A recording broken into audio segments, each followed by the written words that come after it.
Video के शुरुआत में आपने थंबनेल देखा होगा जिस पर इंडिया के बैंकिंग सेक्टर पर चाइना की नजर टिकटॉक बैन का बदला मेंशन है। दोस्तों, चाइना हमेशा से ही भारत का दुश्मन रहा है और पूरे वर्ल्ड में अपनी हुकूमत फैलाना चाहता है, जिसकी शुरुआत उसने कर भी दी है, जिसका आप जीता जागता एग्जाम्पल कोरोना वायरस ले सकते हैं। इंडियन गवर्नमेंट के द्वारा टिकटॉक और अदर चाइनीज ऐप बैन होने के बाद में चाइना को मुंह की खानी पड़ी है और उसे काफी बेइज्जती भी महसूस हुई है। अब चाइना मौके की तलाश में बैठा हुआ है। तो अब चाइना ने क्या नया गुल खिलाया है, इसे जानने के लिए वीडियो को लास्ट तक देखिएगा और ऐसी ही इंटरेस्टिंग वीडियो के लिए आप हमारे चैनल को सब्सक्राइब करना ना भूलिएगा। चैनल का सब्सक्रिप्शन बिल्कुल फ्री है। 15 जून 2020 को एक खबर के अनुसार चाइना ने इंडिया के लगभग 20 जवानों को मार दिया और काफी सारे जवानों को घायल कर दिया, जिसके तुरंत बाद हमारी गवर्नमेंट भी एक्शन में आई और जो चाइनीज ऐप हमारे इंडिया से खूब सारा पैसा भर भर के अपने देश ले जाकर हमारी ही मौत का सामान तैयार कर रहे थे, उनके इरादों पर पानी फेर दिया। बैन होने वाले ऐप में टिकटॉक सबसे पहला व मशहूर ऐप था। सिर्फ इंडिया में ही टिकटॉक के लगभग 119 मिलियन यूजर थे, जिसके बाद से इंडिया और चाइना के रिश्तों में काफी खटास आई और दोनों देशों की तरफ से कई स्टेटमेंट दिए गए। दोनों देशों ने कुछ ऐसे कदम भी उठाए जो एक दूसरे के बायलैटरल रिश्तों को बिगाड़ने का काम किया। इंडिया में एक ऐसी मुहिम भी चलाई गई जिसमें कहा गया कि चाइनीज गुड्स को बंद कर देना चाहिए। इसी बीच में एक खबर ये भी आती है कि चाइना धीरे धीरे इंडिया के बैंकिंग सेक्टर में घुसने की कोशिश कर रहा है और अपनी जगह देश के 2 बड़े प्राइवेट सेक्टर बैंक में बना ली है। तो फिर सबसे इम्पोर्टेंट सवाल ये होता है कि क्या ये चाइना की तरफ से इंडिया के खिलाफ किसी इकोनॉमिकल वॉर का संदेश है, क्या इससे हमारी इकोनॉमी को अंदर से कोई खतरा है? आज हम इसी बात का एनालिसिस करेंगे इस वीडियो में।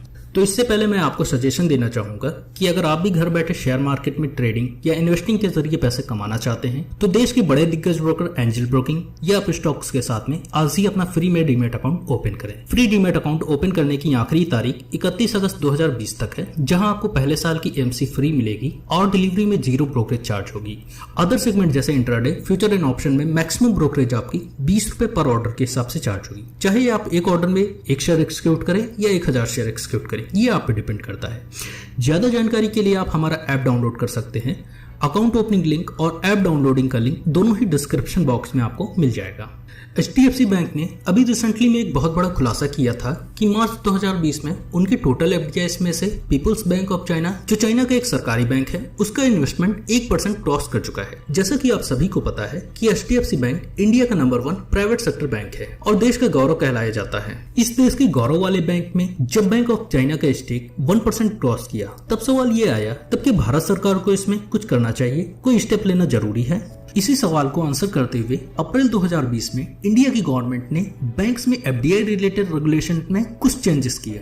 सबसे पहले यह समझ लीजिए कि मामला क्या है और इसका इम्प्लीमेंटेशन क्या हो सकता है। अक्टूबर 2016 में इंडियन गवर्नमेंट ने बैंक में 100% FDI का अनाउंसमेंट किया था। इसका मतलब ये था कि इंडिया के प्राइवेट सेक्टर बैंक में कोई भी फॉरेनर प्लेयर फुल ओनरशिप तक पहुंच सकता है। लेकिन जैसे ही HDFC बैंक में चाइना बैंक का 1% स्टेक क्रॉस हुआ, उसके बाद में सरकार को ये समझ आया कि कोरोना पेंडेमिक के दौरान जब बैंक्स बुरे हालात से गुजर रहे थे या इन फ्यूचर बुरे हालात में होंगे, तब इस रूल्स का फायदा उठा के कोई भी फॉरेनर पावर जो इंडिया के अगेंस्ट है वो इंडियन बैंकिंग इंस्टीट्यूशन का हॉस्टाइल टेक ओवर कर सकता है और ये देश के लिए बहुत ज्यादा चिंता की बात होगी।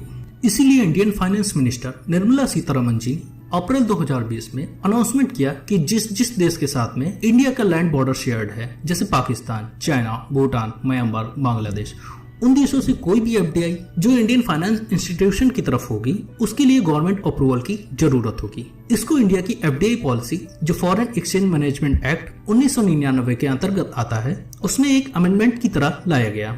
लेकिन इसमें यह क्लियर नहीं हो पाया कि क्या कोई भी फॉरेन कंपनी जो इंडिया के साथ बॉर्डर शेयर करती है, जैसे चाइना, वो अगर कोई भी इंडियन बैंक में पोर्टफोलियो मेंटेन करना चाहती है तो क्या उसके लिए भी गवर्नमेंट अप्रूवल की आवश्यकता होगी।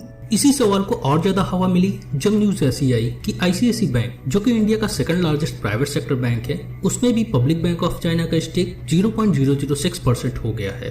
क्या इंडिया में टिकटॉक बैन और पूरे वर्ल्ड में चाइनीज ऐप बैन होने की वजह से चाइना इतना डिप्रेस हो चुका है कि वो अलग अलग तरीकों से अपने नेबर्स की फाइनेंशियल पॉलिसीज में घुसने की कोशिश और इन्फ्लुएंस करने की कोशिश कर रहा है। चाइना ने ऑलरेडी पाकिस्तान की इकोनॉमी को अपनी मुट्ठी में कर रखा है और पाकिस्तान के सारे मेजर डेवलपमेंट प्रोजेक्ट में चाइना मेन फंडिंग पार्टनर का रोल अदा करता है। इंडिया को ध्यान रखना पड़ेगा चाइना इंडिया के किसी भी ऐसे इंस्टीट्यूशन में न घुस पाए। कोरोना वायरस का स्टार्ट भी चाइना में ही हुआ था, लेकिन चाइना का इकोनॉमी उसके बाद फिर से शुरू हो गया। वहीं पे पूरी दुनिया की इकोनॉमी और इंडिया की इकोनॉमी काफी बुरे दौर से गुजर रही है। इस हालत में देश के इंस्टीट्यूशन को प्रोटेक्ट करने की बहुत ही आवश्यकता है ताकि इंडिया की इकोनॉमी पाकिस्तान की जगह ना पहुंच पाए। बाकी देशभक्तों को मेरा ये कहना है कि ऐसे बुरे दौर से कैसे गुजरा जा सकता है, कैसे आत्मनिर्भर भारत का सपना पूरा किया जा सकता है, उससे रिलेटेड कोई भी यूजर सजेशंस हो तो कमेंट बॉक्स में हमें जरूर दीजिए।